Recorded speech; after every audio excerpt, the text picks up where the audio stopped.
ಮುನಿರತ್ನ ಅವರ ಮೇಲಿನ ಹಲ್ಲೆ ಪ್ರಜಾಪ್ರಭುತ್ವದ ಮೇಲಿನ ಹಲ್ಲೆ.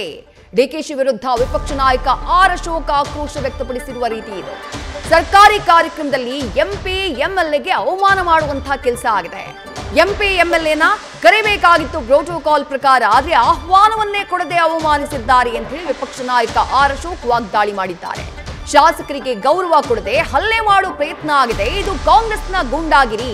ಪೊಲೀಸರು ರಕ್ಷಣೆ ಕೊಡಬೇಕು ಅಂತ ಆರ್ ಅಶೋಕ್ ಆಗ್ರಹಿಸಿದ್ದಾರೆ. ಸರ್ಕಾರದ ದುಡ್ಡಲ್ಲಿ ಮಾಡ್ತಾ ಇರೋ ಕಾರ್ಯಕ್ರಮ, ಪೇಜ್ ಗಟ್ಟಲೆ ಅಡ್ವರ್ಟೈಸ್ಮೆಂಟ್ ಕೊಟ್ಟಿದ್ದಾರೆ. ಸರ್ಕಾರಿ ಕಾರ್ಯಕ್ರಮ ಅಂತ ಅಲ್ಲಿನ ಲೋಕಲ್ ಎಂಎಲ್ಎನ ಎಂಪಿನ ಖರೀದಿ ಮಾಡಿ ಅವಮಾನ ಮಾಡಿದ್ದಾರೆ. ಸಂವಿಧಾನಕ್ಕೆ ಅಗೌರವ ತಂದಿದ್ದಾರೆ. ಪ್ರಜಾಪ್ರಭುತ್ವಕ್ಕೆ ಅಗೌರವ ತಂದಿದ್ದಾರೆ. ಈ ದೇಶದ ಮೇಲೆ ಎಮರ್ಜೆನ್ಸಿ ತಂದು ಎಲ್ಲರನ್ನ ಜೈಲಿಗಟ್ಟದಂತ ಪಾರ್ಟಿ ಕಾಂಗ್ರೆಸ್. ಇವತ್ತು ಕರ್ನಾಟಕದಲ್ಲೂ ಕೂಡ ಅಲ್ಲಿನ ಶಾಸಕರಿಗೆ, ಲೋಕಸಭಾ ಸದಸ್ಯರಿಗೆ ಗೌರವ ಕೊಟ್ಟಿಲ್ಲ, ಹಲ್ಲೆ ಮಾಡೋ ಪ್ರಯತ್ನ ಮಾಡಿದ್ದಾರೆ ಮುನಿರತ್ನ ಮೇಲೆ. ಇದೊಂದು ಖಂಡನೀಯ.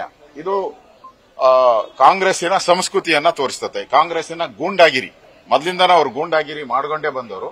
ಆ ಗೂಂಡಾಗಿರಿ ಮಾಡ್ತಾ ಇದ್ದಾರೆ. ನನ್ಗನ್ಸುತ್ತೆ ಇನ್ನು 2 ವರ್ಷ ಇರೋದು. ಯಾಕೆ ಗೂಂಡಾಗಿರಿ ಎಲ್ಲ ಮಾಡಕ್ ಹೋಗ್ತೀರಾ? 2 ವರ್ಷ ಆದ್ಮೇಲೆ ಇದೇ ನಿಮ್ಗೆ ರಿಪೀಟ್ ಆಗುತ್ತೆ. ನೀವೇನೇನ್ ಮಾಡಿದರೋ ಅದೆಲ್ಲಾನು ಕೂಡ ಜನ ರಿಪೀಟ್ ಮಾಡ್ತಾರೆ ನಿಮ್ಗೆ. ಅದು 2 ವರ್ಷ ಉಳಿದಿರೋದೇ 2 ವರ್ಷ ನಿಮ್ದು. ಅದರಲ್ಲಿ ಯಾಕೆ ಇನ್ನು ಗೂಂಡಾಗಿರಿ ಎಲ್ಲ ಮಾಡ್ತಾರೆ? ಔಟ್ ಗೋಯಿಂಗ್ ನೀವು ಜನ ತೀರ್ಮಾನ ಮಾಡ್ಬಿಟ್ಟವ್ರೆ, ನೀವು ಔಟ್ ಗೋಯಿಂಗ್ ಪಾರ್ಟಿ ಅಂತೇಳಿ. ದೇಶದಲ್ಲಿ ಎಲ್ಲೂ ಇಲ್ಲ. ಕಾಂಗ್ರೆಸ್ ಅಲ್ಲಿ, ಆಂಧ್ರದಲ್ಲಿ 2 ಕಡೆ ತಲೆ ಎತ್ತಿದ್ದೀರಾ. ನೆಕ್ಸ್ಟ್ ಎಲೆಕ್ಷನ್ ಆದ್ರೆ ಕರ್ನಾಟಕದಲ್ಲೂ ಇಲ್ಲ, ಆಂಧ್ರದಲ್ಲೂ. ಆಗ ಜನ ತೀರ್ಮಾನ ಮಾಡ್ಬಿಟ್ಟಿದ್ದಾರೆ. ತೆಲಂಗಾಣದಲ್ಲೂ ಇಲ್ಲ, ಸಾರಿ ಆಂಧ್ರ ಅಲ್ಲ, ತೆಲಂಗಾಣದಲ್ಲೂ ಇರಲ್ಲ ನೀವು.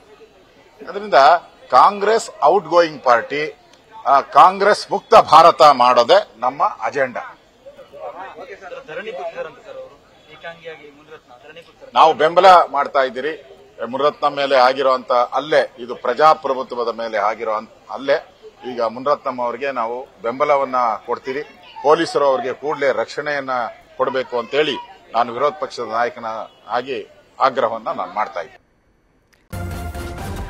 ನ್ಯೂಸ್ ಫಸ್ಟ್, ನಿರ್ಭೀತಿಯಿಂದ ನಿಮ್ಮ ಪರವಾಗಿ.